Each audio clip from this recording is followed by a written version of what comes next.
अस्सलाम वालेकुम फ्रेंड्स। आज की इस वीडियो में हम शोबिज़ इंडस्ट्री से जुड़ी एक खुशी की खबर लेकर आए हैं। जी हां, अदाकारा नीलम मुनीर की प्रेगनेंसी रिवील हो चुकी है। हाल ही में नीलम मुनीर ने दुबई में खामोशी से शादी की, जिसके बाद पाकिस्तान में शानदार तकरीबात हुई। अब सोशल मीडिया पर गर्दिश करती कुछ वीडियोस में नीलम मुनीर का बेबी बम साफ तौर पर देखा जा सकता है, जिन्हें देखकर मदाहों ने खुशी का इजहार किया। कई वीडियोस में नीलम मुनीर अपने पेट को छुपाने की कोशिश करती हुई दिखाई थी, मगर खुशखबरी तो छुपाई नहीं छुपती।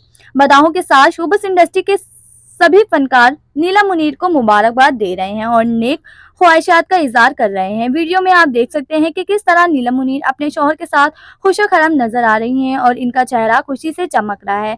इस वीडियो में हम आपको वो तमाम क्लिप्स और तस्वीर दिखाएंगे जो इस वक्त सोशल मीडिया पर वायरल हो चुकी हैं। अगर आप भी नीलम मुनीर के लिए दुआ गो हैं तो वीडियो लाइक जरूर करें और अपनी कीमती राय जरूर दीजिएगा, क्या वाकई ये खबर सच है।